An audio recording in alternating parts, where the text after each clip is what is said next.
الله والحمد لله والصلاة والسلام على رسول الله صلى الله عليه وسلم ورأيتم من جعل الله عليكم الليل سرمدا إلى يوم القيامة قول يا رسولنا ملكتنياችን ሆይ እንዲህ በል ይላቸዋል አራይቱም አኽቢሩን ያ አዩሃ الناس እናንተ ሰዎች ሆይ እስቲ አንድ ነገር ልጠይቃችሁ ተነግሩኝ ከሆነ መልሱ ካላችሁ ይላል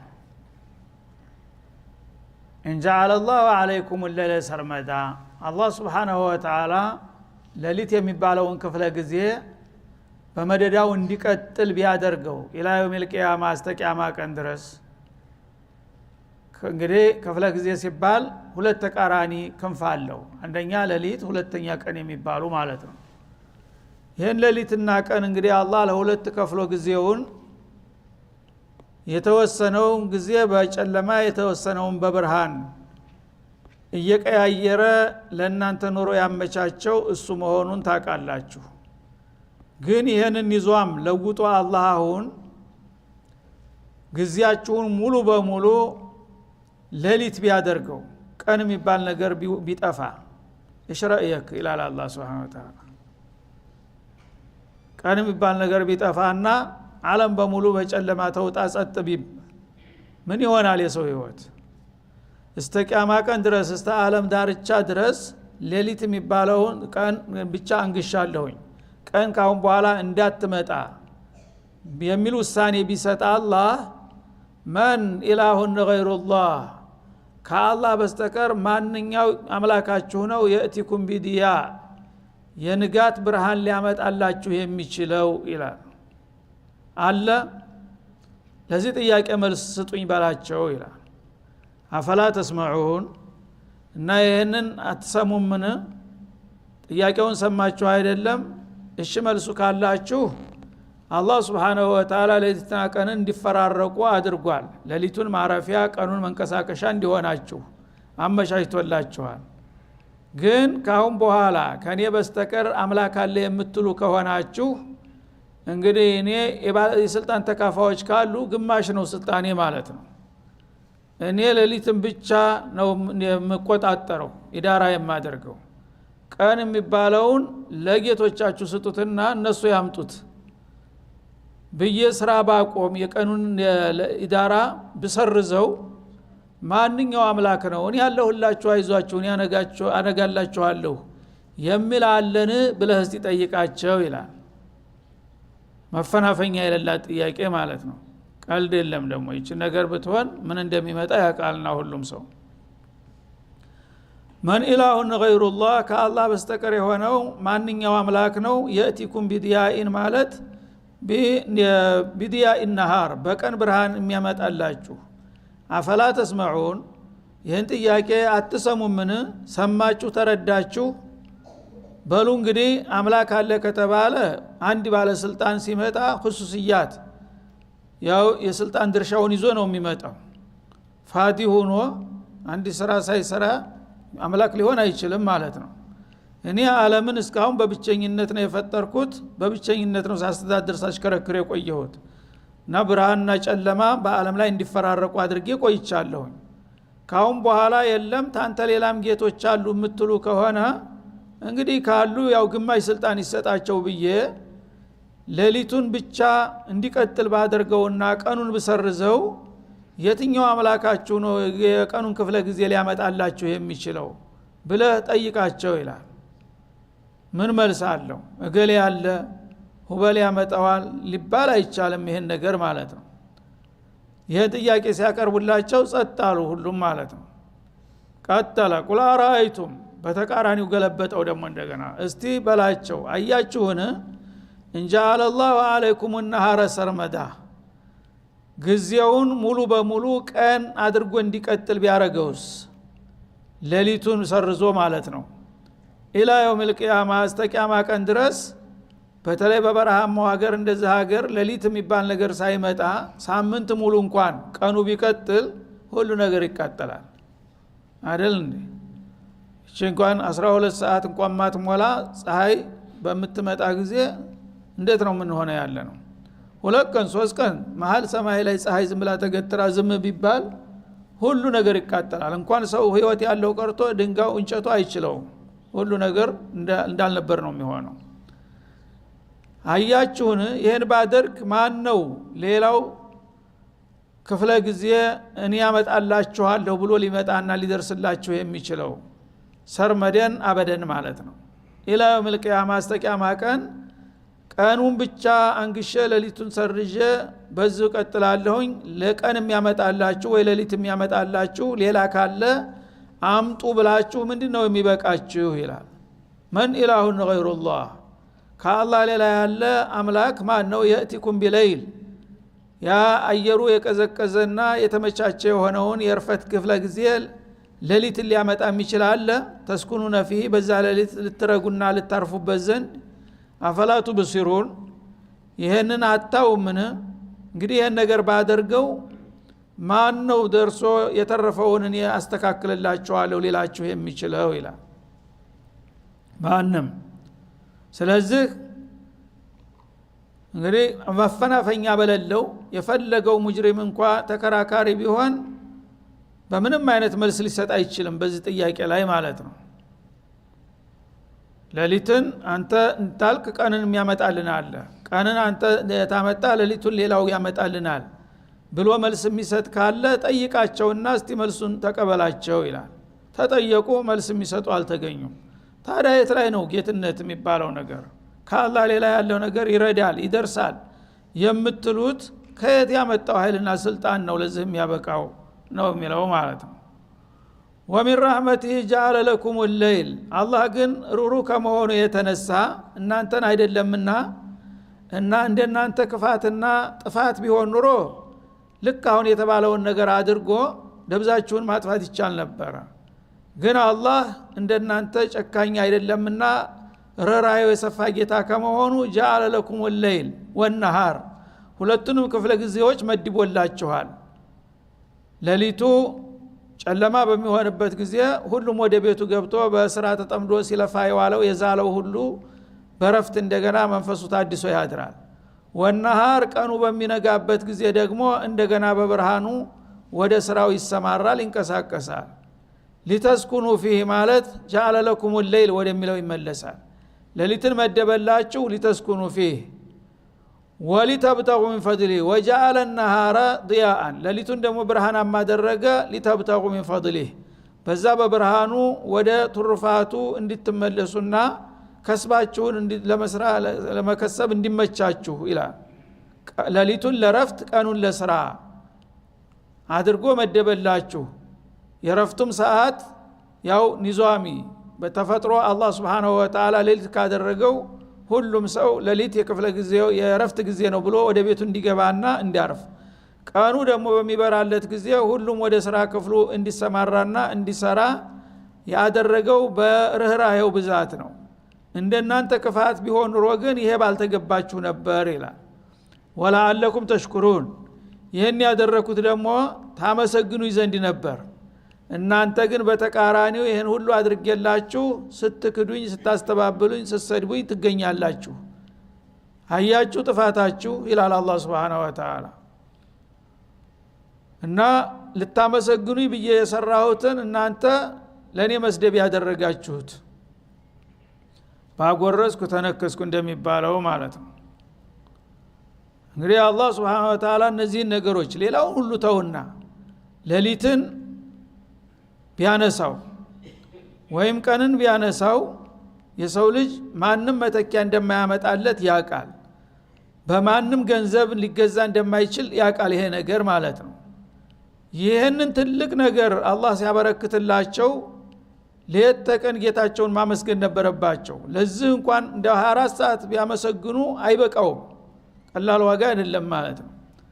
ይህ ሁሉ አድርጌላቸው ግን ሊያመሰግኑ ይስጠብቅ ይሰድቡኛል፣ ነብዮችን ያመናጭቃሉ፣ ይዋጋሉ። እንደውም ይሄ ነው የሰው ልጆች ጸባይ ይላል ማለት ነው። ወየውመ ዩናዲህም እذኩር ለሁም የውመ ዩናዲህም ለማንኛውም ይህች ዱንያ እንዲሁ እያለች ታልቃለች። በመጨረሻ ግን ያቻ አሳረኛ ቀጠሮ ለትመጣለች። በዛች ቀን እኔ ጠራቸዋለሁኝ እንደምጠራቸው ከወዲሁ ነገራቸው ይላል። ፈየቁል መሕሸር ላይ ሰብስቦ ጌታ ምን ይላል? አይነ ሹረካኢ الذين كنتم تزعمون በዱንያ ላይ ያላችሁ የኔ አጋሮችና ተወዳዳሪዎች ሌላ ተለዋጭ አምላኮች እንዳላችሁ ትናገሩ ነበር እውነት እነዛ አማልክቶቻችሁ ካሉ አምጧቸዋ የታሉ እኔ ይኸዋለሁኝ የኔ ተፎካካሪና የተወዳዳሪ የሚሆኑ አምላኮች አሉ ትሉ ነበር እነሱን አምጧቸውና አሁን እንግዲህ ፊት ለፊት እንገናኛ ብሎ ይጠይቃቸዋል ማለት ነው ተዝዑሙን ማለት ተደዑን ማምለክ የሚገባው አላህን ብቻ አይደለም በተዋረድም ቢሆን ሌሎች ሊከበሩ ሊዘየሩ የሚገባቸው አለቆች አሉን ትሉ ነበር እነዛ አለቆች ተብዬዎች ካሉ እስቲ አንጧቸው አቅርቧቸው ብዬ እጠይቃቸዋለሁኝ ለዛ ጥያቄ መልሱን አዘጋጁ ባላቸው ይላል ማን ነው ለዛ ጊዜ አወን አለ ገሌ ብሎ ሊያቀርብ የሚችለው ከለለ ከወዲሁ ኋላ መኖሩን አውቀህ ጌታን ብቻ አክብረህ ከሱ ጋር ተዋውቀህና ታርቀህ ብትመጣ ይሻላል ነው ወነዛዕና ሚን ኩሊ ኡመቲን ሸሂዳ ያኔ ደግሞ ማንኛውም ክፍለ ዘመን ላይ የሚገኙ ህዝቦች የሰሩትን ጀራኢም በሚጠየቁበትና ለውርደት ለቅሌት በሚጋለጡበት ጊዜ ሊከዱ ሊያስተባብሉም ያምራቸዋል እንደለመዱ በዱንያ ነብዮችን እንዲያስተባበሉ እዛ ጌታ ሲጠይቃቸው እኛ ምንም ነገር አላጠፋንም ታንተ ውጭ ያለን አልተገዛንም ብለው ሊከራከሩም የሚያምራቸው አይና ያወጡ ደግሞ አሉ ማለት ነው ያኔ አላህ Subhanahu Wa Ta'ala ምስክር ያቀርብባቸዋል በሰሩት ስራ ሁሉ የሚያረጋግጡ መስካሪዎች ያቀርብላቸዋል ማለት ነው اليوم نختم على افواههم وتكلمنا ايديهم وتشهد ارجلهم بما كانوا يكسبون እንዳለው የገዛ አካል ክፍላቸው ሳይቀር ጀራኢማቸውን ይመሰክርባቸዋል ነብዮች ይመሰክራሉ ሙእሚኖች ሁሉ ይመሰክራሉ እንደዛ በሚሉ ጊዜ አንተ እኔ ነብይ ልከልህ ኪታብ አውርጀልህ ወደ ፍቃዴ ስጠራ ወደ እስላም ለምንድነው ያልተቀበልከው አቡ ጀህል አቡ ለሃብ በየዘመኑ ያላችሁ የነሱ ርዝራጆች ስለምንድነው ይሄን ግብዣ ያልተቀበላችሁ ተብለው ሲጠየቁ والله ما جاءنا من بشير ولا نذير ያውም በስሙ ይማሉ ፊት ለፊት እና አንተ ማስጠንቃቂዎች አበሳሪዎች ነብዮች ልከላችሁ ትላለህ እንጂ እኛ ማንንም ሰው አይመጣ የለም ማንም አልነገረንም ሱብሃንአላህ አይን ያወጣ ጉዲ አላህ ፊት ማንንም ነብይ መጥቶ አላናገረንም ስለዚህ አሁን እየሰማን ነው ይላሉ ማለት ነው አረ እንደመጣማ ነው ያቃለሁኝ አስመሰክርባቸዋለሁ ሲላቸው አንተ መቼም አዲል ነህ እንደተባለ ከሆነ ልታስመሰክርብን አይገባም እነዚህን እኛ ተቃራኒ የነበሩ ነብይ ተብዬዎችን ወይም የነሱ የተከታዮችና እንትኖች የነበሩትን ብታስመሰክር ወትሮም አንግባባ እነሱ ጋር ጥላት ነን ጥላቶቻችንን አስመስክረህ ብትንትን ብትል ያው በስልጣን ተጠቀምክ ማለት ነው እኛ አዲል ከሆንክ እውነት እንደሚባለው እኛ የምናምነውና የምንቀበለው ምስክር ከሆነ እሺ አንተ ዝም ብለህ የምታመጣው ጥላቶቻችንን አንተ ተምታስመስክር ከሆነ ግን ያው አባቱ ዳኛ ምናምን እንደሚባለው ይሆናል ማለት ነው ብለው ይከራከሩታል አይ ምንም ችግር የለም ምን አዳለቲላህ ይሄን ያህል እንግዲህ በጣም ብልግና የተሞላበት ቃል እየተናገሩ ምን ይላል እሱ አብሽሩ እናንተ የምትወዱት የምታምኑትን ምስክር ነው ማመጣላችሁ ይላል ያ ነብይ የሚባሉትን የሙእሚኖች የሚባሉት እነሱ ይመሰክራሉ ይቅር ግደለም ከተባለን የመቻ አማራጭ አጣለሁኝ ሞልቶኛል ሌላ እናንተም ማትቃወሙት ምስክር አመጣላችኋለሁ ይልና በል እንግዲህ አፎች ዝም በሉ ካሁን ጀምራችሁ እጆች እግሮች አይኖች ጆሮዎች ቆዳዎች ተናገሩ ይላል ማለት ነው ተነስቶ የገዛጅህ والله انا اشهد اني كفرت بك يا ربي 70 سنه ይላል وكذبت رسولك እጅኩም አረ እግርህም አይንህም ጆሮህም ሁሉም ይንጣጣል ማለት ነው የሰው ልድርቅና አፍ ተበለኩም فعنكما كنت انافح ይላል እናንተ ላዲን አይደለም እንደምከራከረው ያለው ሽንጥ የገትሬ አያጥፋችሁና እኔ እየተከራከርኩና ታጋልጡኛላችሁ የሰው አካል እስበርሱ ይባላል ማለት ነው እጅ አንድ ይላል አፍ ሌላ ይላል ጆሮ አንድ ይላል ቆዳ ሌላ ይላል ስለዚህ እስበርሱ እንደገና ይባላል ማለት ነው ሸሂደን ፈቁልና ሃቱ ቡርሃነኩም ይሄው እኔ ምስክሮችን አመጣሁኝ መረጃዬን አረጋገጥኩኝ እናንተ ደግሞ መከላከያ ምስክር ካላችሁ አምጡ ይባላሉ። መብታቸው እንደ አይነፈጋችሁም። አንድ ወንጀለኛ ያው ከሳሽ ምስክር ያመጣበታል፣ ይመሰከርበታል። መከላከያ ይባላል ደግሞ ማለት ነው። እሱ መብቱ እንዳይል ምናልባት ይህንን ምስክርነት የሚያደፋ መረጃ ካለው መጃል ይሰጠዋል ማለት ነው። ያኔ ሃቱ ቡርሃነኩም አንቱም ቢደውሪኩም፣ እኔ ይሄው አስመሰከርኩኝ፣ መጀመሪያ ነብዮችን እንዳታመጣላችሁኝ ሙእሚኖችን እንዳታመጣላችሁኝ ግደለም ብዬ እናንተ ጋራ አንድ ቀን እንኳን ያልተለዩ ተጨባጭ የሆኑ ምሰሯትን ሁሉ በቅርብ የሚያውቁ የሥራው አካል ተሳታፊ የነበሩ አካሎቻችሁን አምጥቻ አስመሰከርኩባችሁ። አሁን ምን ይበቃችኋል ሲባል አሁን እንኳን አይ ተቸነፍን አይልም ሰው። ያጥፋችሁ፣ አንተ እጄ ያጥፋ፣ አንተ እግሬ እንዴት ታረጋኛለህ ይላል ማለት ነው። ጥሩ የተሻለ ሌላ መከላከያ ምስክር ካለ አምጣ ይለዋል አላህ። ፈዓሊሙ አነ الحق لله። ግን ከየት ያመጡታል? እሺ ከዚህ በላይ የገዛ አካሉ እየተናገረ ማን ነው ለሱ መጥቶ ጥብቅና ሊናገር የሚችለው? ያልቃል ጉዳዩ ማን ነው? ያኔ ያለውል በግድ ፈዓሊሙ አነ الحق لله፣ እውነቱ የአላህ መሆኑን ዋቅ ያላቸውም ቢሆን ይቀበሏታል የዛ ጊዜ ማለት ነው። እውነትም ያው አንተ ሐቁን አምጥተህልን ነበረ፣ ግን እኛ አልታደልንምና ወለበት አለና ሽቆወቱና ወኩና ቀውመን ضالين። መጨረሻ ላይ እኛ እድለቢሶች ነን፣ አልታደልንም። አንተ እንኳን እንዳልከው ነብዩ ልከህልናል፣ ኩቱቦችን አውርደህልናል፣ አባብለህናል፣ አግባብተህናል፣ አስጠንቅቀህናል። ያን ሁሉ ጆሮ ዳባ ልበስ ብለን እስከ መጨረሻው ተከራከርን። አሁን በቃ ሐቁ ያንተ መሆኑን አወቅን ይላሉ በመጨረሻው ደቂቃ ማለት ነው። ወضل عنهم ما كانوا يفترون። በዱንያ ላይ ሲቀጥፉት የነበረው ሁሉ መያዣው መጨበጫው ይጠፋባቸዋል። ማስረጃ ይሆናል ተብሎ የታሰበው ሁሉ ይከዳል። የገዛ ካለ ከርቶ በአንተ ተቃራኒ ተመሰከረ፣ ከዚህ በላይ ምን ታመጣለህ? በዚህ እንግዲህ መልክ ነው እስከ መጨረሻ ድረስ ተከራክረው ሽንፈታቸውን ሊቀበሉ የሚችሉት እንጂ እንዲህ በቀላል ካፊር እጅ የሚሰጥ አይደለም ማለት ነው። ይህን ያህል ድርቅና እንዳላቸው እኛ እናቅም ነበር። አላህ ግን ሱብሓነሁ ወተዓላ እስተጥጉ ድረስ የነሱ አቋም ምን እንደሆነ ነገረን ማለት ነው። ወላሁ አዕለሙ ቢአዕዳኢኩም ወከፋ ቢላሂ ሸሂዳ ይላል። ጥላቶቻችሁ ምን ያህል አውሬዎች እንደሆኑ ያቃል። ስለዚህ ከኔ የበለጠ እነሱን የሚያውቅ የለም እያለ ይነግረናል። እኛ ደግሞ አረ ነገሌ ስተሩ ሰው ናቸው እንላለን። አላህ ያቆይልን እያሉ የሚመግርቁ አሉ። ሱብሃንአላህ እንዲህ አይነቶቹን አውሬዎች። ከዛ በኋላ ነሙዘጅ ያመጣልናል ቀጥሎ ማለት ነው። በየዘመኑ እንግዲህ የባሰባቸውና አይን ያወጡ መናጢዎች ደግሞ አሉ። ይሄ ተራው ሰው ብቻ ሳይሆን በባለስልጣናትም በሀብታምም በእውቀትም በሁሉም አላህ የሰጣቸውን ኒዕማ ጌታ በሚወደው ላይ ማዋል ሲገባቸው ጌታ በሰጣቸው ጉልበት የአላህን ዲን የሚዋጉ አውሬዎች አሉ በየዘመኑ።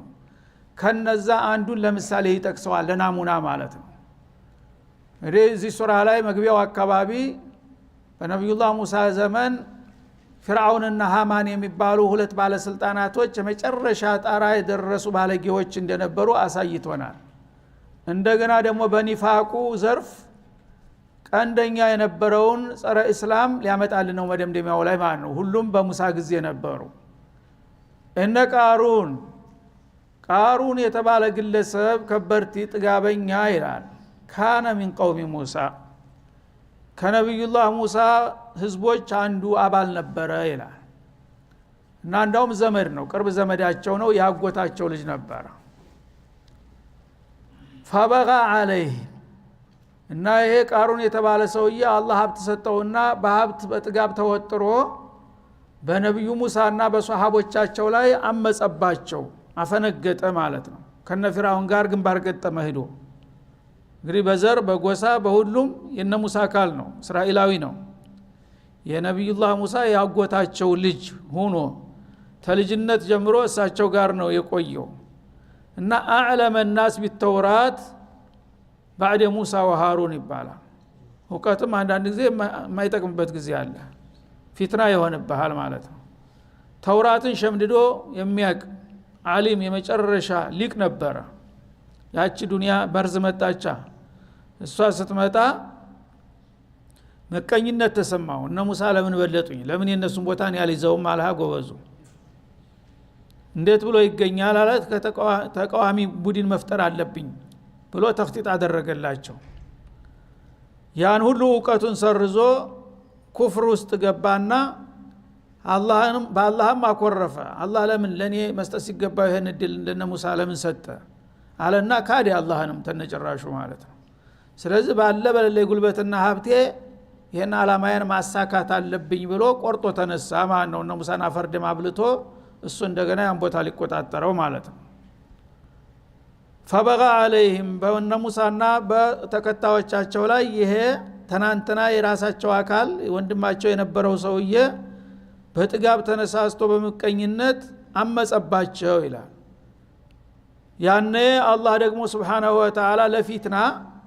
ኸይር ያሰበ እንዲመስለውና እንዳይመለስ ለጥፋት እንዲዳረግ ከጠበቀው በላይ ሀብት ጨመረለት ደግሞ እንደገና አንዳንድ ጊዜ ሀብት ሲመጣ ሰዎች አላህ የወደደን ይመስላቸዋል አላህ ግን ለስትድራጅ ሊያጠፋው ሲፈልግም የሚያመጣበት ነገር አለ ማለት ነው ልክ እንደ ሽልማት በእነ ሙሳ ላይ አምጾ መንበጣረር ሲጀመር ሀብቱ እንደ ጉድ ፈላ ማለት ነው እንደ ጎርፍ መጣ ሀብት ወአተይናሁ ሚነል ኩኑዝ እና ከተደበቀ ድልብ የፈለግነውን ያህል ዘልቀን ሰጠነው ይላል እና የኪሚያ የሚባል ዕውቀት ነበረው ማዕድኖችን እንዴት ማግኘት እንደሚችል ያቅ ነበረ በዛ ሙያ ተሰማራና አንተ የተባለ ከበርት ሆነ ያንዳንዱ ቦታ ማዕድኖች ወርቅ የት እንዳለ አልማዝ የት እንዳለ ነሐስ የት እንዳለ ያቃል በተለያዩ እንግዲህ እንትኖች ሲስተሞች ያንን የማውጣት ልምድ ነበረው ማለት ነው ያንን ሲያወጣ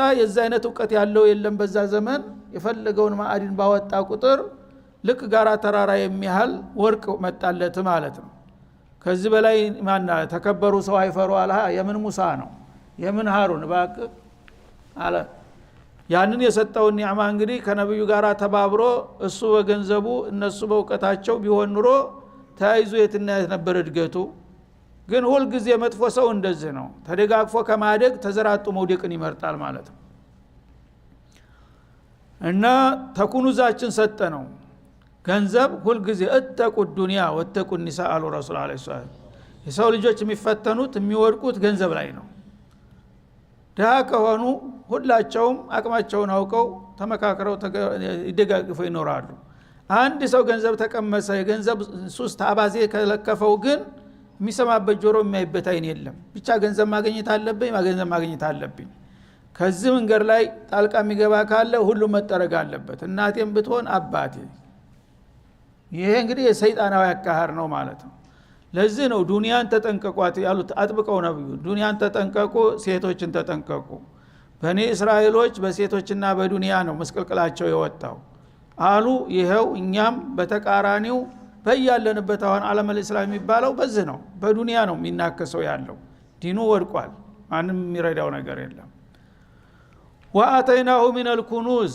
እና ድልብ የሆነን ገንዘብ ሰጠነው ይላል የገንዘቡ ብዛት ምን ያህል ይሆናል ብትል ቁጥር የሚባል ነገር አይገባውም አስለን እንደው ለምሳሌ መጠኑን ብቻ ለማሳየት የምልህ ነገር ቢኖር ይላል ማ ኢነ መፋቲሃሁ ለተኑኡ ቢልዑስበቲ ኡሉል ቁዋ የሱ ገንዘብ መጋዘን ቁልፍ የመጋዘኖቹ ቁልፍ መጋዘኖቹ እህል ወይም እንትን የሆነ ሙሽካ ሙካ የሚከማችባቸው አይደለም ጥሬ ማዕድን ብቻ የሚሞላበት መጋዘኖች አሉት የወርቅ መጋዘን አለ የብር መጋዘን አለ የነሐስ መጋዘን አለ እስተጣራው አፍጢሙ ድረስ የሚሞላ ማለት ነው የዛ የመጋዘኑ እንግዲህ የተለያዩ መጋዘኖች አሉ ያ ሁሉ አፍጢም ሞልቷል በወርቅና በእንትን የዛ ቁልፉ ይቆጠር ቢባል ምን ያህል ሺህ ምን ያህል ሚሊዮን ምን ያህል ሚሊያርድ ትሪሊዮን የሚባል ነገር አይለካውም ማለት ነው ስለማይለካው መጠኑ ምን ያህል ይሆናል ለሚለው ግምት እንዲተወስድ ቁልፉ የመጋዘኖቹ ቁልፍ ብቻ ምን ያህል እንደሆኑ እነሱም በቁጥራቸው አይታወቁም ግን በኩንታል ተሞልተው ቁልፎቹ በብዙ አጋሰስ ይጫኑ ነበር የዛ የመጋዘኖቹ ቁልፍ ይላል አላህ Subhanahu Wa Ta'ala ለተኑኡ ቢልዑስበቲ ኡሉል ቁዋ በጣም ጉልበተኛና ጠንካራ የሆኑ ሰራተኞች ብዙ ጀማዓዎች ያን ቁልፉን ለማንሳት ያው አለቃቸው ወደ አንድ ቦታ በሚንቀሳቀስበት ጊዜ መጋዘኖቹን ቆልፉና እንሂድ ሲላቸው ያ ቁልፉ ተከማይቶ በኩንታል ተሞልቶ በብዙ ፈረሶች ይጫን ነበር። ያ መጫኑና መቆጠሩ መቀርቀቡ ራሱ ብዙ ሰራተኛን ያደክም ነበር ይላል። ቁልፉ አንዱ መጋዘን እንግዲህ ሲከፈት ስንት መላይን ወርቅ ነው የሚከፈተው ማለት ነው። እነዛ አንዳንድ ቁልፍ ጣጣት የሚያክሉ ቁልፎች ተሰብስበው ግን ብዙ ሰው በብዙ አጋሰስ ለመጫን ፍዳ ያሳያል። አድካሚ ነበረ ቁልፉን መሰብሰብና መጫኑ ማለት ነው። የዚህን ያልሰጠሁት ይላል ለማን? ለጠላው ለመጨረሻው እርኩስ ሰው።